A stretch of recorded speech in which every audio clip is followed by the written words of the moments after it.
द्रौपदी और श्री कृष्ण की मित्रता, सच्चे स्नेह की अमर कथा।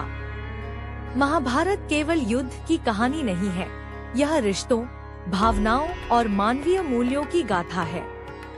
इसमें कई ऐसे रिश्ते हैं जो समय की सीमाओं से परे हैं, परंतु इन सब में सबसे अनोखा रिश्ता है द्रौपदी और भगवान श्री कृष्ण का।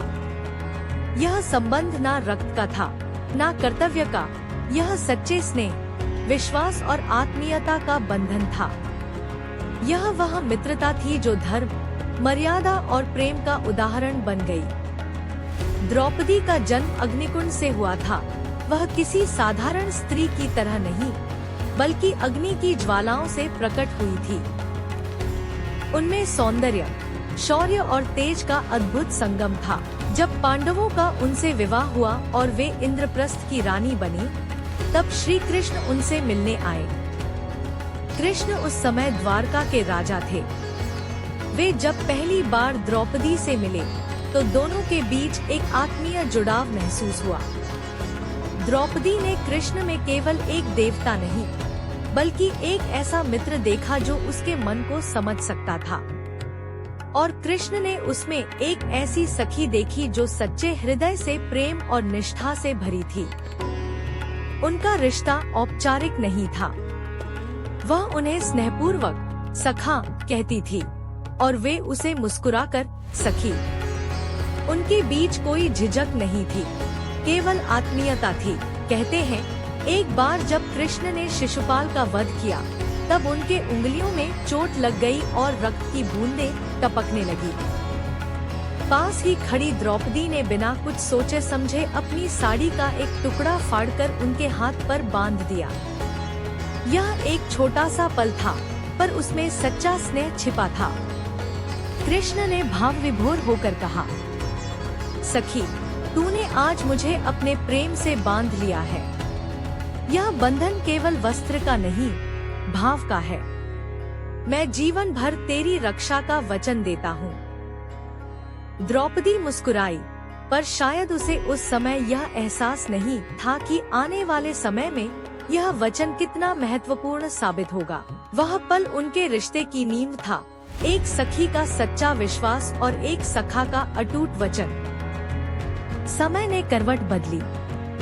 कौरवों की सभा में दुर्योधन ने छल से पांडवों को द्यूत क्रीड़ा में आमंत्रित किया। शाकुनी के दाव ने युधिष्ठिर से उनका सब कुछ छीन लिया, राज्य, धन, भाई और अंत में द्रौपदी भी।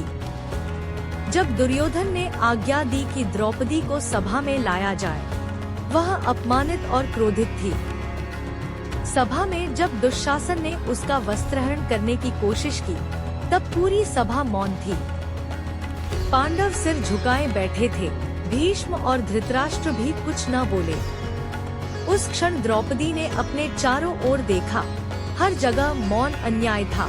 आखिर उसने आंखें बंद की, हाथ जोड़कर पुकारा, हे गोविंद, हे सखा कृष्ण, अब केवल तुम ही मेरी रक्षा कर सकते हो। उसकी पुकार दूर द्वारका तक पहुंची। कृष्ण उस समय अपने राजमहल में थे, पर उनकी सखी की पुकार ने उन्हें व्याकुल कर दिया। उन्होंने अपने ईश्वरीय स्वरूप से हस्तक्षेप किया, और वही हुआ जो आज तक अमर कथा के रूप में सुनाया जाता है। जब दुशासन साड़ी खींचने लगा, तो वस्त्र बढ़ता ही गया, बढ़ता ही गया। द्रौपदी का चीर अंतहीन हो गया। दुशासन थक गया, सभा स्तब्ध रह गई, और द्रौपदी की लज्जा अक्षुण्ण रही। कृष्ण ने अपना वचन निभाया। एक सखा ने अपनी सखी की रक्षा की, वह भी बिना उपस्थित हुए। महाभारत के युद्ध से पूर्व, जब कुरुक्षेत्र में शंखनाद की तैयारी चल रही थी, द्रौपदी अपने हृदय में अनेक भावनाएं लिए बैठी थी। बदले की ज्वाला, न्याय की पुकार और साथ ही आने वाले विनाश का भय।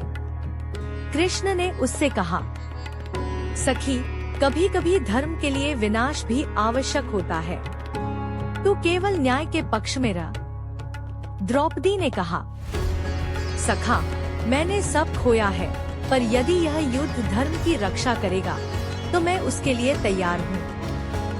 उनके शब्दों में आपसी विश्वास था। कृष्ण जानते थे कि द्रौपदी के आंसुओं ने इस युद्ध की नींव रखी है और द्रौपदी जानती थी कि कृष्ण की उपस्थिति ही सत्य की विजय का आश्वासन है। कृष्ण और द्रौपदी का रिश्ता केवल रक्षा या आभार का नहीं था, वह आध्यात्मिक समझ पर आधारित था।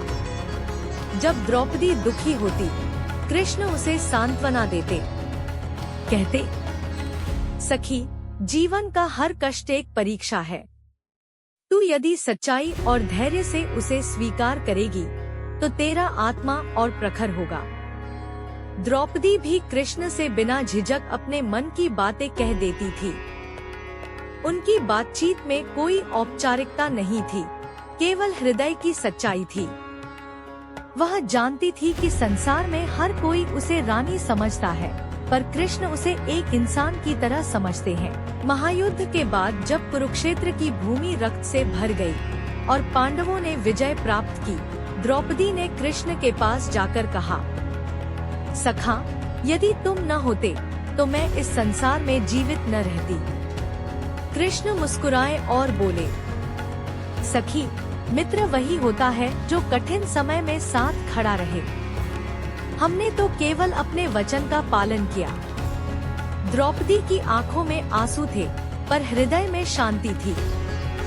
वह जान गई थी कि कृष्ण केवल उसके रक्षक नहीं, उसके सच्चे साथी हैं, जो हर युग में उसके साथ रहेंगे। द्रौपदी और श्री कृष्ण की मित्रता आज भी एक उदाहरण है। यह हमें सिखाती है कि सच्चे रिश्ते लालच, वासना या स्वार्थ से नहीं, बल्कि विश्वास और करुणा से बनते हैं। कृष्ण ने उसे कभी भक्त नहीं कहा, बल्कि सखी कहा, और यही इस रिश्ते की सबसे बड़ी सुंदरता है। कृष्ण और द्रौपदी की यह कथा केवल पुराण की कहानी नहीं, बल्कि एक जीवंत संदेश है कि यदि हृदय में सच्चाई है तो भगवान भी मित्र बनकर साथ खड़े रहते हैं। सखी और सखा यह शब्द मात्र नहीं, बल्कि आत्मा के मिलन का प्रतीक है। जहाँ विश्वास हो, वहाँ भगवान है। जहाँ सच्ची मित्रता हो, वहाँ धर्म स्वयं उपस्थित है।